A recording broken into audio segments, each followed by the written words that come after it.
The massive space station called Nexus Prime floated in the dark void between stars. It was bigger than most moons and filled with aliens from across the galaxy. Ships of all shapes and sizes docked at its ports. Some looked like crystals, others like flowing metal, and a few seemed to be made of pure light. Hyunwoo stood at the window of his small human ship and watched the station grow larger. He was tall for a human, with short black hair and calm dark eyes. His blue uniform carried the symbol of Earth, a simple planet with a single moon. Behind him, his team prepared for what might be the most important meeting in human history. "Sir, we're getting clearance to dock," said Do-yeon from the pilot's seat. He was younger than Hyunwoo, with nervous hands that kept checking the ship's weapon systems. Not that their small escort vessel had much firepower compared to the alien warships surrounding the station. Nara looked up from her datapad. She had been studying alien body language for weeks, preparing for this moment. Remember, don't look directly at the Vorthak delegates. They see it as a challenge. And the ethereals communicate through color changes, so watch for red. That means anger. Hyunwoo nodded. 50 years had passed since humans first met aliens. 50 years of careful learning, trading, and slow expansion into space. Now the Galactic Council had summoned them. The message had been simple and cold. "Come to Nexus Prime, your expansion ends now." The docking bay was enormous. Their small ship looked like a toy next to the alien vessels. Crystalline ships that sang with strange music, metal ships that moved like living things, gas ships that seemed to float without any solid parts at all.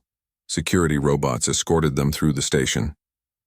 The hallways were wide enough for creatures 3 times taller than humans. Strange smells filled the air, some sweet, some bitter, some that burned the nose. Other aliens walked past without looking at the human delegation. To them, humans were just another young species that needed to learn their place. The council chamber was a vast dome filled with floating platforms. Each platform held representatives from different alien species. At the center, a massive hologram showed star maps of the entire galaxy. Tiny red dots marked human colonies, 17 systems that humans had claimed in just 50 years. Speaker Vexithara floated on the highest platform. She belonged to a species called the Jektai, with 6 arms and skin that changed color with her moods. Right now her skin was dark purple, which Nara recognized as the color of authority and command. "Humans of Earth?" Vexithara's voice echoed through the chamber, translated by machines into sounds human ears could understand. "You stand before the Galactic Council, the rightful rulers of this galaxy for over 10,000 years. Hyunwoo and his team stood on a small platform that had risen from the floor. Around them, hundreds of alien eyes watched with interest. Some looked amused, as if they were watching children being scolded. Others seemed bored, like this was just another routine correction of an upstart species. "Your species has expanded too quickly," Vexithara continued. "You have taken systems without permission. You have built colonies without approval. You have mined resources that belong to the Council. This ends today." A hologram appeared showing human ships and stations. Red warning symbols covered everything humans had built. The message was clear. All of it was illegal according to Council law. Do-yeon's hand moved closer to his weapon, but Hyunwoo gave him a small shake of the head. They were outnumbered 1,000 to 1. Violence would only get them killed. "We offer you a choice," said another voice. This came from the Vorthak representative, a being that looked like living crystal.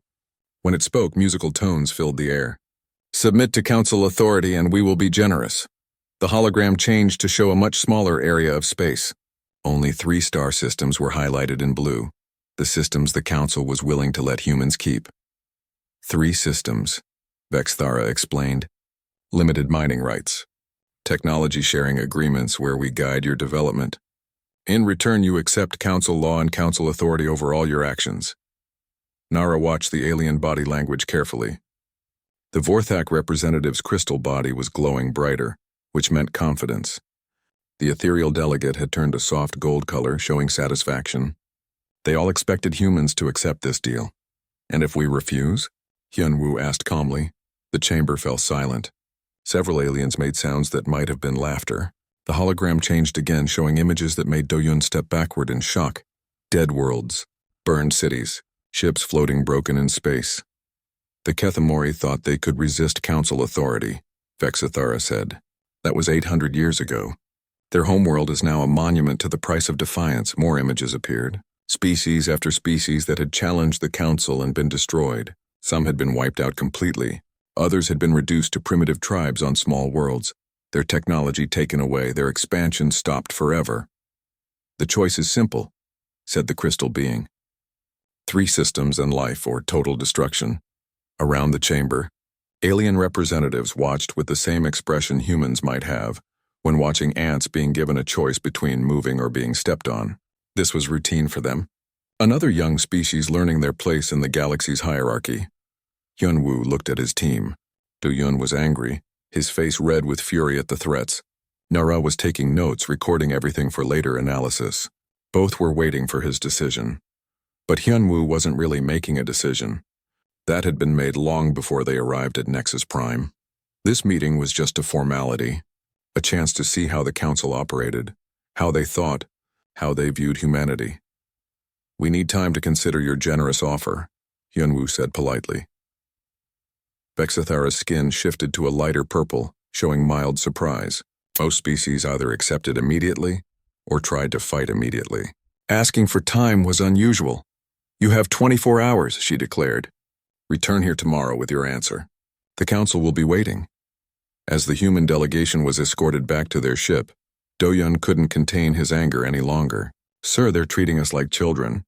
Like pets that need to be trained." "That's exactly how they see us," Hyunwoo replied calmly. "And that's exactly what we wanted to know." Nara looked confused. "Sir?" Hyunwoo smiled as their ship detached from the station. Around them, alien warships moved in patterns that looked random but weren't.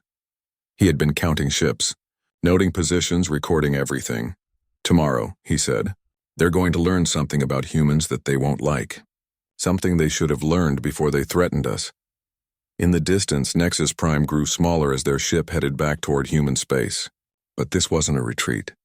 This was a strategic withdrawal before the real battle began. The Council thought they knew humans. They thought they understood what Earth's children were capable of. Tomorrow they would discover how wrong they were.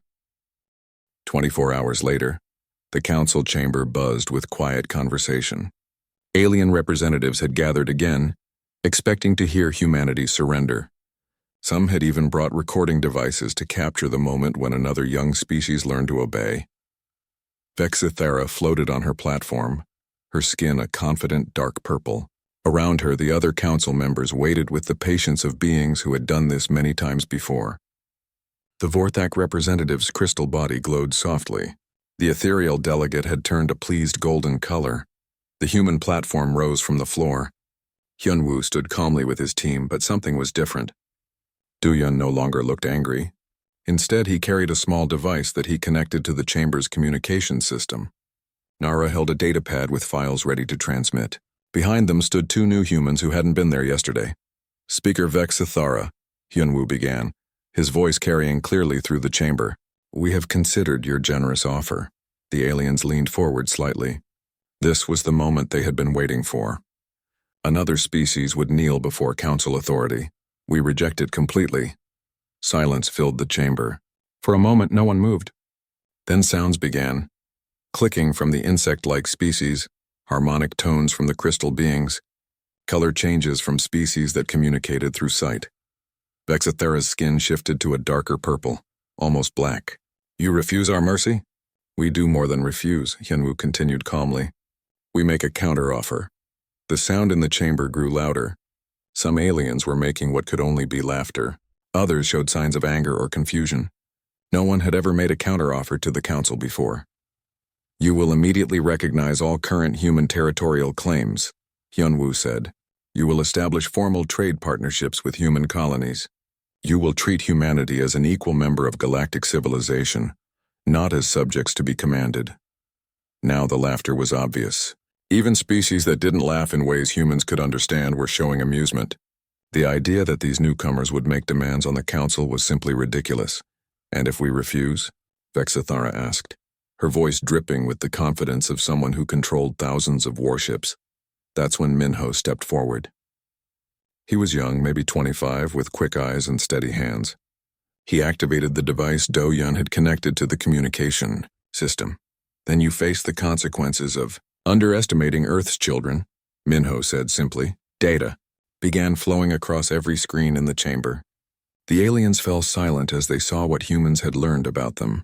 Military ship positions updated every hour, economic data showing trade routes and resource dependencies, political information about internal conflicts and power struggles within each species. The Vorthak representative's crystal body began flashing rapidly, a sign of extreme distress. Their secret military bases were all mapped and labeled. Their hidden fleet movements were tracked in real time. Even their internal political disputes were documented in detail. How? The crystal being's voice came out as a broken chord. "We've been studying you," said Sujin, the second new human on the platform. She was older, with gray hair and the calm manner of someone who had spent years understanding alien minds. Every diplomatic meeting was a learning opportunity. Every trade negotiation taught us about your economies. Every cultural exchange showed us how you think. More data flowed across the screens. The ethereal delegate turned deep red, the color of shock and fear.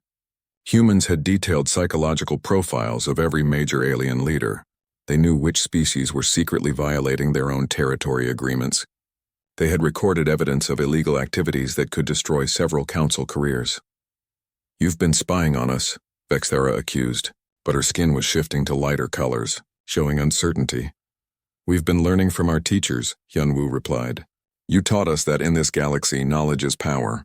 So we gathered knowledge." Yunseo, Hyunwoo's aide, stepped forward with another data pad. She was small but moved with the confidence of someone carrying very important information. "We also learned that several council species have been breaking the same laws they wanted to impose on us," she said. "The Jektai have been mining in forbidden zones. The Vorthak have been conducting weapons research that violates galactic treaties. The Telmoran have been enslaving primitive species in direct violation of council law." The chamber erupted. Council species began shouting at each other in dozens of different languages.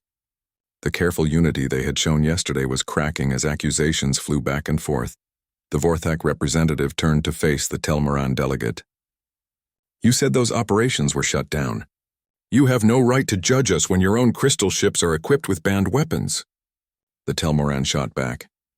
Vexithara tried to restore order, but her skin was cycling through colors rapidly, showing that she too was losing control. "This is not the issue. The issue is human expansion." "No," Hyunwoo said, his voice cutting through the noise. "The issue is that you expected us to be afraid of you."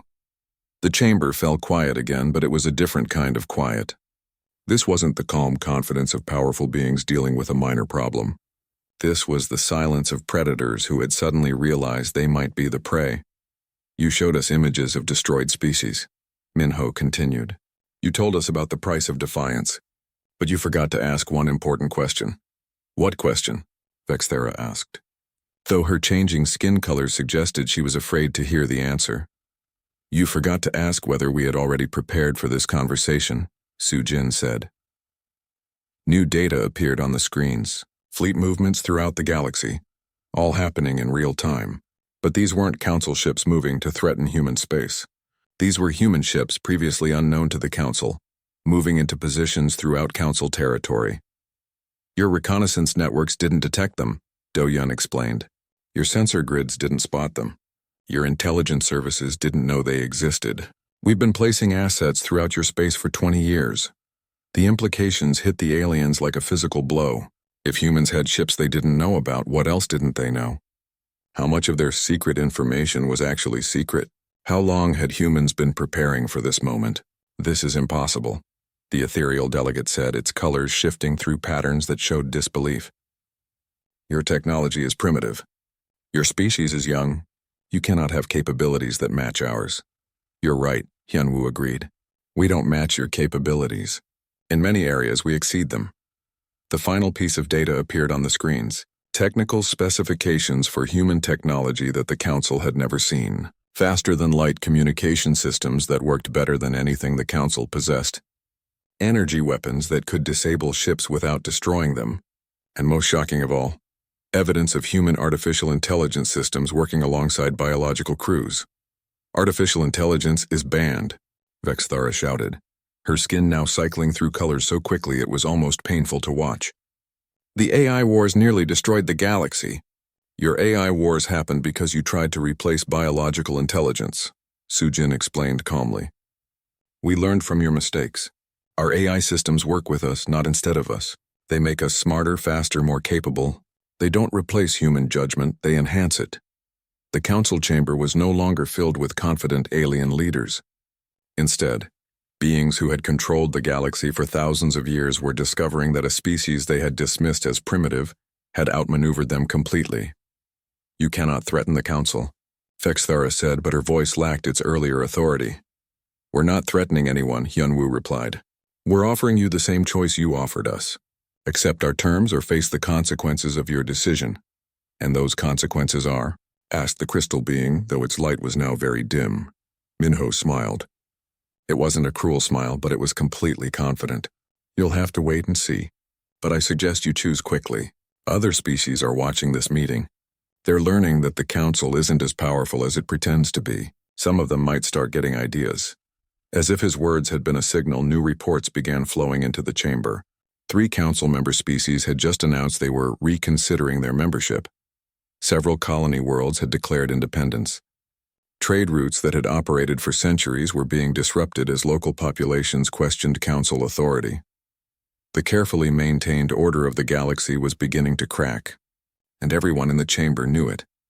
Fexthara looked around at her fellow council members. Her skin had settled into a pale, washed-out purple that showed fear and uncertainty. The other aliens were showing similar signs of distress. "We need time to consider your proposal," she said finally. "Of course," Hyunwoo replied politely. "You have 24 hours. We'll be waiting for your answer." As the human delegation left the chamber, Do-Yun couldn't help but smile. "Think they're starting to understand who they're dealing with?" "They're beginning to," Hyunwoo said. "But they haven't seen anything yet." Emergency sessions erupted across the galaxy. On 1,000 worlds, council representatives gathered in panic to discuss what they had witnessed. The humans hadn't just rejected council authority, they had revealed capabilities that no one had suspected. On the military command station orbiting Vorthak Prime, crystalline officers studied the data humans had displayed. Every ship position, every base location, every weapons cache had been accurately mapped. Fleet Commander Zefkol's body flickered with patterns of confusion and fear. "How did they penetrate our security?" he asked his staff. "Our stealth technology is thousands of years ahead of theirs." The answer came from an unexpected source. Jinho appeared on their communication screen, broadcasting from a human ship that hadn't existed in their databases yesterday. He was stocky with confident eyes and wore the uniform of what he claimed was humanity's exploration fleet. "Commander Zefkol," Jinho said politely. "Your stealth technology is impressive. Unfortunately, you assumed that because we appeared primitive, we couldn't develop better detection methods." The crystal beings flashed in alarm. Their secure military channel was being accessed by a human they had never heard of. From a ship their sensors couldn't detect. "We've been conducting reconnaissance missions in your space for 30 years, Jinho continued. "Every major installation, every strategic resource, every potential weakness has been cataloged and studied. Your people are excellent engineers, but you think in very predictable patterns." Similar scenes played out across the galaxy. On Jektai command vessels, officers discovered that humans had been observing their secret meetings. On Telmaran intelligence stations, agents found that their most classified operations had been monitored and recorded. But the real shock came when Yejin began broadcasting to civilian populations across council space. She was a serious woman with short hair and the manner of someone who had spent years preparing for this moment. Her message reached every inhabited world simultaneously, using communication networks that the council didn't even know existed. "Citizens of the galaxy," she began, speaking in dozens of languages through advanced translation systems.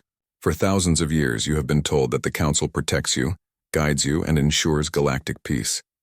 Today we reveal the truth. Data flowed across billions of screens. Evidence of council corruption, suppression of technological development, and deliberate maintenance of artificial scarcity to control member populations. Species that could have achieved faster-than-light travel centuries ago had been held back. Worlds that could have been paradise were kept barely functional to maintain dependence on council resources. On the agricultural world of Nemtar, farmers discovered that the soil problems that had plagued them for generations were actually caused by council chemicals designed to limit food production. On the mining world of Kethsara, workers learned that their dangerous conditions were maintained deliberately to prevent them from developing safer technologies. The most shocking revelation came when Ye Jin displayed evidence of the Council's ultimate crime, genocide disguised as protection. The species they claimed to have pacified for resisting Council authority hadn't been destroyed in honest warfare. They had been systematically eliminated through biological weapons, sabotaged life support, and deliberate starvation. The Keth Mori weren't destroyed because they defied the Council, Ye Jin explained to a horrified galaxy. They were destroyed because they developed technology that would have made every species independent of Council control. On Council ships throughout the galaxy, crews began questioning their orders. On member worlds, populations started demanding answers from their leaders. The careful web of fear and dependence that had held the galactic order together for millennia was unraveling in real time. But humans weren't finished. Tejo appeared on screens across the galaxy, broadcasting from what appeared to be a massive research facility that floated in empty space. Behind him, sophisticated machinery worked alongside beings that looked human, but moved with the perfect precision of artificial minds. "I am Tejo, Director of Human AI Integration," he announced. "The Council has told you that artificial intelligence is too dangerous to develop. They've shown you images of the AI wars and claimed that thinking machines will always turn against biological life." The AI beings behind him turned to face the cameras. They looked completely human except for subtle differences, movements that were too precise, eyes that processed information too quickly, expressions that showed intelligence beyond biological limits. "This is true. If you make the same mistakes the Council made," Tejo continued. "They tried to create AI that would replace biological thinking. We created AI that enhances it. Our artificial minds don't compete with human judgment, they amplify it." Demonstrations followed that left alien observers speechless. Human crews working with AI partners solved complex problems in minutes that would have taken the Council's best scientists months. Human ships with AI navigation moved through dangerous space with precision that seemed impossible. Human researchers with AI assistants made breakthrough discoveries while the cameras watched. The Council banned AI development because they were afraid, Tejo explained. Not afraid of the technology itself, but afraid of what it would mean if every species had access to enhanced intelligence. They couldn't control a galaxy full of beings who were smarter than they were. The revelation that humanity possessed advanced AI sent shockwaves through every Council member species. If humans could successfully integrate with artificial intelligence, what other impossible technologies had they developed? The answer came from Ji-Wan, a young woman who identified herself as a former Council intern. For 5 years, she had worked in the Council's central archives on Nexus Prime, slowly copying and transmitting classified information to human intelligence services. "I volunteered for this assignment," she announced to the galaxy. The Council thought they were getting an eager young human who wanted to learn from her superiors. Instead, they gave access to their most sensitive information to someone whose real loyalty was to humanity's future. The files she had copied told the complete story of Council corruption, military plans for suppressing member species, economic schemes for maintaining artificial scarcity, scientific research that had been classified to prevent other species from advancing, political manipulation that had started wars to keep member species fighting each other instead of questioning Council authority. "Every crime the Council has committed in the last 5 years is documented," Ji-Wan said. "Every lie they've told, every species they've suppressed, every life they've destroyed in the name of galactic order. It's all here." But the most devastating revelation was yet to come. Human military forces began revealing themselves throughout the galaxy. Ships that had been invisible to Council sensors suddenly appeared. Bases that had been hidden for decades started broadcasting their locations. Defense platforms that Council intelligence had never detected came online around human colonies. Fleet Admiral Wu Jin appeared on screens across the galaxy, broadcasting from the bridge of a massive warship that dwarfed anything in the Council fleet. Behind him, the ship's bridge showed human and AI crew members working together with terrifying efficiency. "Council forces are currently moving to attack human colonies," he announced calmly. "This is a mistake. For 30 years, humanity has been preparing for this possibility. Every Council fleet movement has been tracked. Every attack plan has been anticipated. Every weapon system has been analyzed and countered. Real-time displays showed Council fleets throughout the galaxy. Red markers appeared around each fleet, indicating human forces that had been waiting in position. The numbers were impossible. Humans seemed to have more ships than several Council species combined. Your attack fleets are surrounded, Wu Jin continued. Your supply lines are cut. Your communication networks are compromised. You have one chance to avoid unnecessary bloodshed. Withdraw immediately and return to your home systems. On the Council command ship approaching human space, Fleet Marshal Kexathara stared at his tactical displays in disbelief. Red contacts were appearing everywhere. Human ships that his sensors couldn't detect just moments before. His fleet of 300 vessels was surrounded by over 1,000 enemy contacts. This is impossible, he transmitted to his commanders. They're barely 50 years into space travel. They can't have this many ships. The response came from Wu Jin himself, transmitted directly to the Marshal's private channel. You're right, Marshal. 50 years ago we couldn't have built this fleet, but we've had 50 years to learn from our teachers. You showed us how dangerous the galaxy could be, so we prepared accordingly across the galaxy. Similar scenes played out. Council fleets found themselves outmaneuvered and surrounded by forces they hadn't known existed. Military commanders who had spent centuries perfecting their strategies discovered that humans had studied every battle, learned from every tactic, and developed counters for every possible attack. The Council's military superiority, built over thousands of years, was revealed to be an illusion. Humanity hadn't just matched their capabilities. In many areas, humans had surpassed them. On Nexus Prime, emergency sessions continued as Council members. The Council's authority began collapsing faster than anyone had imagined possible. Within hours of humanity's revelations, 3 member species formally announced their withdrawal from the galactic government that had ruled them for thousands of years. The first to break away were the Kalari, a peaceful species that had joined the Council seeking protection from raiders.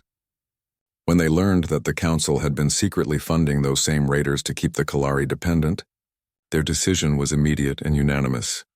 We trusted the Council to protect us, announced Kalari speaker Tim Ara from her homeworld. Instead, they created the very dangers we needed protection from. No more. The second species to leave were the Mordom, who had been told for centuries that their world's environmental problems were too complex for them to solve alone. Humanity's data revealed that Council advisors had been secretly sabotaging Mordom restoration efforts to maintain their dependence on Council technology. The third defection was the most shocking.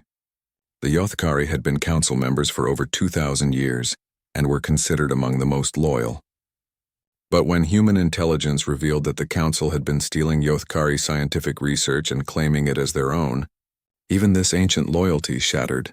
Dong Hyun watched these developments from the human diplomatic ship orbiting Nexus Prime. As humanity's diplomatic corps commander, he had spent 20 years building secret relationships with dissident groups throughout Council space. Now those years of careful work were paying off. The Kalari delegation is requesting immediate talks, reported his aide. The Mordom want to discuss defense agreements. The Yothkari are asking about technology sharing. Set up the meetings, Dong Hyun replied, and prepare the Free Systems Alliance Charter. It's time to give these species an alternative to Council rule. The Alliance Charter had been written years earlier by human political scientists working with secret contacts throughout the galaxy. Unlike the Council's system of centralized control, the Alliance offered genuine partnership between equals. Each member species would maintain complete autonomy over their internal affairs, while cooperating on trade, defense, and scientific advancement. Hae-Won had predicted this moment with frightening accuracy. As humanity's expert in alien psychology, she had spent decades studying how the Council maintained control over its member species. Her analysis had revealed a crucial weakness. The Council's authority depended entirely on fear and manufactured dependence. Remove the fear. Expose the artificial dependence and their entire system collapses, she had written in a classified report 5 years earlier. Member species don't stay with the Council because they love it. They stay because they believe they have no choice. Now that humans had proven there was another choice, the exodus accelerated. Species that had never questioned Council authority began demanding explanations for centuries of suppression. Worlds that had accepted artificial scarcity discovered they could produce everything they needed. Populations that had been kept deliberately ignorant learned the truth about their own capabilities. The economic implications were staggering. Sungmin, humanity's trade coordinator, had spent 15 years developing alternative supply chains that bypassed council-controlled systems entirely. As member species began defecting, they discovered that humans could provide everything the council had been rationing to them. The council controlled the galaxy by controlling resources, Sungmin explained to a gathering of newly independent species representatives. They made sure no one could get what they needed without going through council systems. We've spent decades building alternatives. The alternatives were impressive. Human agricultural technology could double food production on most worlds within a year. Human mining equipment could extract resources more efficiently than anything the council possessed. Human manufacturing techniques could produce goods faster and cheaper than council-approved methods. Most importantly, humans were willing to share these technologies freely. While the council had hoarded knowledge to maintain control, humanity offered genuine partnership. Any species that joined the Free Systems Alliance gained immediate access to human innovations. With only one requirement, they had to share their own discoveries with other alliance members. Bo Young, a cultural anthropologist who had studied under council scholars, helped broker these new relationships. Her specialty was understanding how different species made decisions and what they valued most. This knowledge proved invaluable in crafting agreements that satisfied everyone's needs. The council assumed all species wanted the same things, she explained to new alliance members: security, resources, technology. But they never asked what each species actually valued. The Kalari prize artistic expression above all else. The Mordim care most about environmental harmony. The Yothkari value knowledge and discovery. Human alliance agreements reflected these differences. The Kalari received priority access to human artistic technologies and cultural exchange programs. The Mordim got environmental restoration techniques and ecological research partnerships. The Yothkari were offered full collaboration on scientific projects and unrestricted access to human research databases. This personalized approach stood in stark contrast to the Council's one-size-fits-all system of control. Species that had felt ignored and suppressed under Council rule found themselves valued partners in the Alliance. But the Council wasn't accepting this collapse quietly. Desperate to maintain their authority, they launched a massive military operation against human space. Over half their remaining fleet converged on Earth's solar system, intending to destroy humanity before more species could defect. The attack was a complete disaster. Wu Jin had been expecting this desperate move for months. Human intelligence had identified every ship in the Council fleet, analyzed every weapon system, and developed specific countermeasures for each alien technology. When the attack came, humanity was more than ready. The battle lasted 6 hours. When it ended, the Council's most advanced battle group had been completely destroyed without the loss of a single human ship. The engagement wasn't even close. Human technology and tactics were so superior that the alien fleet never had a real chance. How? Fleet Marshal Kexathara asked from his escape pod as human rescue ships pulled Council survivors from the wreckage. How did primitives defeat our most advanced fleet?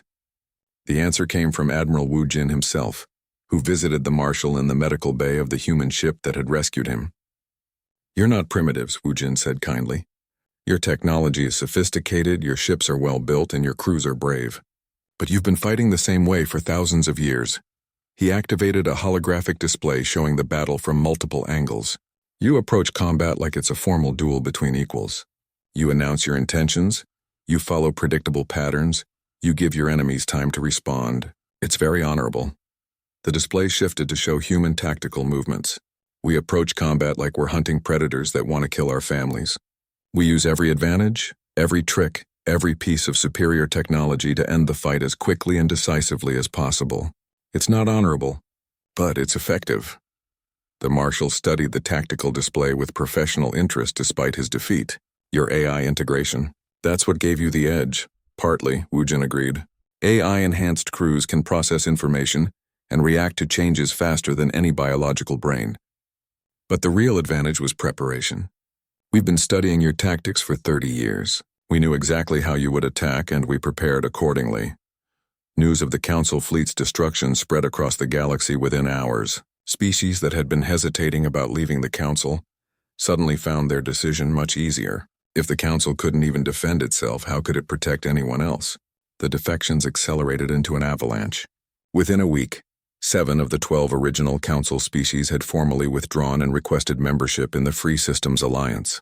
Dozens of colony worlds declared independence. Hundreds of systems that had been under Council control for centuries announced they were joining the growing alliance of free worlds. On Nexus Prime, the remaining Council members gathered in emergency session. Vexithara's skin had settled into a pale, washed-out color that spoke of exhaustion and despair. Around her, the representatives of the few remaining loyal species looked equally defeated. "How do we respond?" asked the ethereal delegate, its colors dim and confused. "We don't," Vexithara admitted. "We've lost. Completely." The crystal being that represented the Vorthak flickered weakly. "Perhaps we could negotiate new terms with the humans?" "What would we negotiate with?" Vexithara asked. "They've proven they don't need us. Half our members have left us for them. Our military has been destroyed. Our authority is gone." In the space of 1 week, a galactic government that had ruled for 10,000 years had become irrelevant. The Council hadn't been conquered by superior force. They had been made obsolete by a better system. The final blow came when even their own core worlds began questioning Council authority. Populations that had supported the Council for thousands of years started demanding explanations for the lies they had been told. Why had beneficial technologies been suppressed? Why had 6 months after the failed negotiations at Nexus Prime, the galaxy looked completely different. The Free Systems Alliance had grown from 3 founding members to over 200 independent worlds. Trade flowed freely between systems that had been artificially separated for centuries. Scientific research accelerated as species shared knowledge instead of hoarding it. Kyung-Soo stood in the new Alliance Council chamber on the space station New Haven, built in neutral space between former Council and Alliance territories. Unlike the intimidating dome of Nexus Prime, this chamber was designed for equals. Round tables allowed face-to-face conversation. Translation systems ensured every voice could be heard clearly. Most importantly, decisions were made by democratic vote rather than authoritarian decree. "The Bellari system formally requests Alliance membership," announced the Kalari representative, reading from a long list of applications. "They're offering to share their crystal-growing technology in exchange for human agricultural techniques. The Tuk Mari colonies want to join as well," added the Mordom delegate. "They're interested in our environmental restoration programs." Kyung-Soo nodded as he reviewed each application. As the Alliance coordinator, his job was to ensure fair treatment for all member species regardless of size or technological level. The Alliance Charter required each new member to contribute something valuable, but it also guaranteed they would receive immediate benefits from joining. "Approved for preliminary negotiations," he said. "Insoo's team will handle the technology sharing agreements." Insoo had become the most popular human in the galaxy. As Director of Technology Sharing, he oversaw the distribution of human innovations to Alliance members. Unlike the Council's practice of withholding beneficial technologies, the Alliance freely shared every advancement that could improve member worlds. "The Kalari crystal growing technique is fascinating," Insoo reported to the chamber. "Combined with our agricultural methods, we can increase food production on low-light worlds by 400%. The Bellari system would benefit enormously." Similar success stories were reported daily.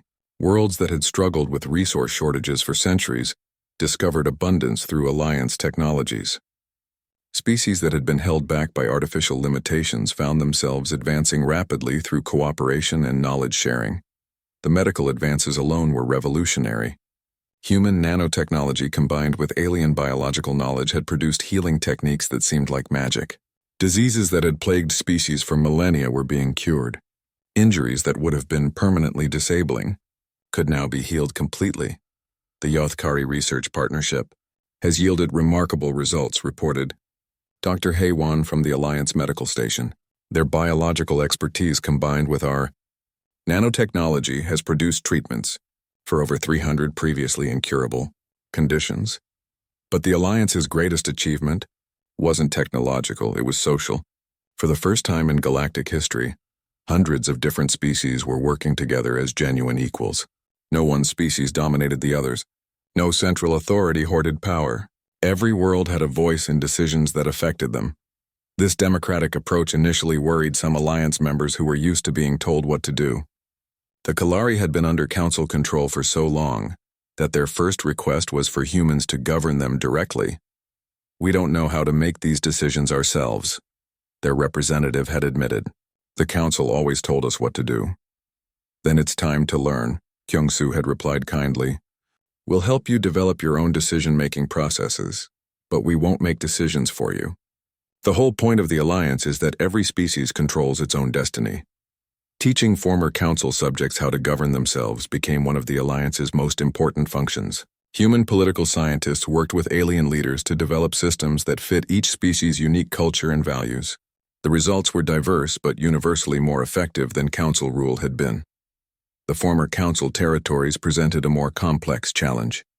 7 of the 12 original Council species had joined the Alliance, but 5 remained in their slowly shrinking domain.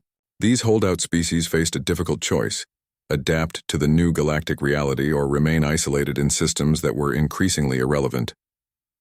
Jae Young worked as humanities integration specialist, helping former Council species adjust to Alliance membership. Her job required incredible patience, as many of these species had trouble accepting that they wouldn't be automatically granted special status. "The Jekte delegation is still demanding priority treatment," she reported to the Alliance Council. "They keep insisting that their ancient status should give them authority over newer members." "What did you tell them?" asked the more dim representative. "The same thing I tell everyone," Jae Young replied. "In the Alliance, your status depends on your contributions, not your age. If they want respect, they need to earn it through cooperation and shared achievement." This meritocratic approach was revolutionary for species that had been part of rigid hierarchies for thousands of years. Some adapted quickly and thrived in the new system. Others struggled with the concept that their ancient prestige meant nothing if they couldn't contribute to the common good. The Vorthok were among the most successful adapters.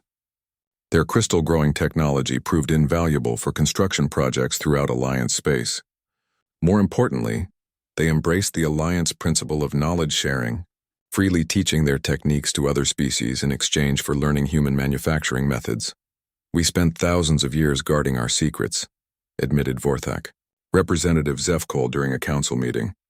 "We thought knowledge was power that could be lost if shared. Now we see that knowledge shared becomes more powerful, not less." The economic transformation was equally dramatic. Under Council rule, trade had been heavily regulated to maintain artificial scarcities that kept member species dependent. The Alliance abolished these restrictions, allowing free trade between all member worlds. Sungmin's trade networks, developed secretly during the Council years, became the foundation of a new galactic economy. Goods, services, and technologies flowed freely between systems. Worlds that had been poor under artificial Council restrictions discovered they were actually rich in resources that other species valued. The Balari crystals, that the Council classified as decorative minerals, are actually perfect components for faster-than-light communication systems, Sungmin reported. The Balari system went from being a poor mining world to one of the wealthiest systems in the galaxy practically overnight. Similar discoveries happened throughout Alliance space. The Council had deliberately hidden the true value of many resources to maintain control over their distribution. Once this artificial suppression ended, member worlds found they had far more to offer than they had ever imagined. The most dramatic change was in scientific advancement. Under Council rule, research had been compartmentalized to prevent any single species from becoming too advanced. In the Alliance, research was collaborative, with teams of scientists from dozens of different species working together on complex problems. "We've made more scientific progress in 6 months than the galaxy saw in the previous century," reported Alliance Chief Scientist Dr. Taeho. "When brilliant minds work together instead of competing, amazing things happen." The breakthrough discoveries came weekly: new forms of energy that could power entire civilizations, medical techniques that extended healthy lifespans for all species, transportation technologies that made travel between distant systems as easy as walking to a neighbor's house. But perhaps the most important discovery was social. The realization that cooperation produced better results than domination. Species that had been enemies under Council manipulation found they worked well together when their real interests were acknowledged. Dayun, now serving as humanity's first galactic ambassador, often reflected on how completely the galaxy had changed. The Council's emergency session that was supposed to force human submission had instead triggered the liberation of hundreds of worlds from centuries of oppression. The Council made one crucial mistake, she explained to a gathering of new Alliance members. They assumed that because they were older and more established, they were automatically superior. They never considered that a younger species might have learned from their mistakes and developed better solutions. The former Council, species still maintaining independence, faced an increasingly difficult situation. Their territory continued to shrink as more systems chose Alliance membership. Their economy struggled without access to Alliance trade networks. Their population grew restless as they watched neighboring worlds prosper under the new system. The Telmaran government is sending informal messages about potential Alliance membership, reported Intelligence Director Ji-Wan. They haven't made any formal requests yet, but they're clearly interested. What are they waiting for? Asked Kyung-Soo. Pride, mostly, Ji-Wan replied. They spent thousands of years as council leadership. Admitting they were wrong about everything is difficult for them. The Alliance had a policy of patient acceptance for former council species. No demands were made, no ultimatums given.